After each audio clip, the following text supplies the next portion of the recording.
The rights of women in Islam, one of the most discussed topics since people took an active interest in Islam following the events of 9/11 2001. One of the very interesting topics. Well, to shed light on this and clarify the issues, we have our special guest, Dr. Tariq Ramadan, visiting from the United Kingdom. Dr. Ramadan, you spoke before a group of cheering people, both Muslims and non-Muslims, men and women. But when you spoke about women's rights, there was a visible reaction, an audible reaction from the crowd. Why do you think that is? Many reasons. Now, it's everywhere, as you said. When we speak about Islam, the first, dimension or the first perception is that Islam has, problems with women, and Muslims have problems with women, and it's everywhere, discrimination towards women. So by tackling this issue, of course, you are tackling a very sensitive issue. And then also from within the Muslim community, because what I got during this lecture is really also a reaction coming from within the community, Muslim women saying, yes, that's right, we have to do something on that. So they are also feeling that there is things that are wrong in the way we are dealing with the issue. So this is what I'm trying to say. But is this overwhelming positive reaction from the women in particular due to a certain sense of frustration that no one else seems to be addressing these issues, and it's about time that someone spoke along the lines that you do? I would say yes. I think that at least, I am not sure that not enough people are talking about it, but I think that there is a sense of frustration, yes, that there is something which is, we have to shake something in our understanding. Not in Islam, because I don't think that Islam has a problem with women. Muslims have, our understanding has. So what are the problems that Muslims have with women? So the first thing is really, as I said, we are on the defensive, and we think that because we don't want to be colonized by the West or the perceived values of the West, we stick to some understanding of Islam which are protective and not really consistent with the Islamic teaching. So the more we are harsh with women, the more we think that we are Muslims and Islamic in the way we are following the teaching. So we have to revise this. We have to come back to the sources and try to understand if this is right. The first thing which is important is, and I'm trying to explain this, is the discourse on women among the Muslim scholars. And this is not new, it's a very long tradition.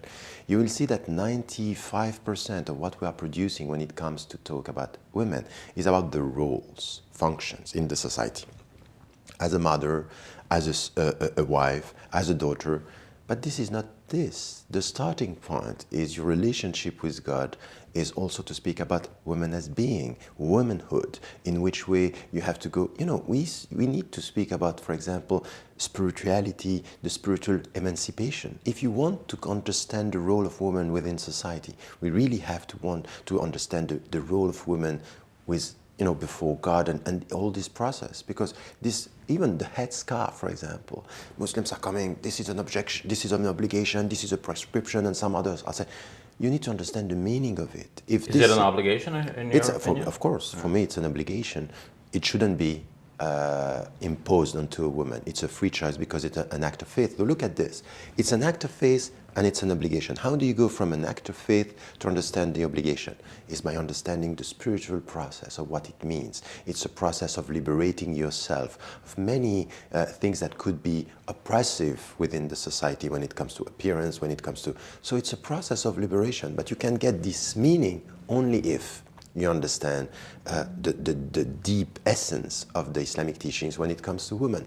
So this discourse is missing. Yeah, I want to ask about your European experience with regards to this. In France, of course, we have heard that the hijab came to be banned. So how do you think of that in relation to you're saying that it's an obligation for Muslim women?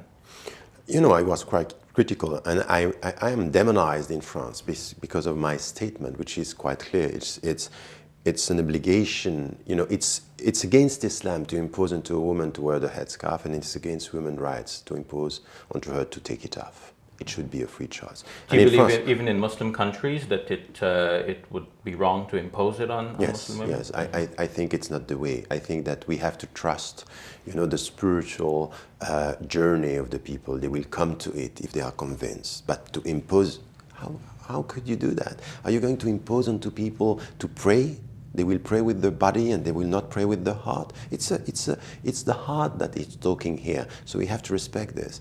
So, but certainly countries would normally impose a certain level of morality on its populace. For example, in terms of clothing, there would be laws against indecent exposure, for example. So would there be a certain need to define within the Muslim community how much can be imposed and how much should be left to the individual? You are true. And I think that it's natural within a society that this is coming. It's common sense, it's al-ma'ruf. It's known by the people as being good. But to impose this is a step which is higher than everything else. It's not, the common sense of, the way you dress. So I think that we have to understand the limits of our, common sense and common ground on the cultural and religious level, and let the people decide for themselves if they want to go further than that. And we have to trust this community. All right, well, we'll have to take a break and then come back to look at some of the most common questions we receive from you, our viewers, so stick with us.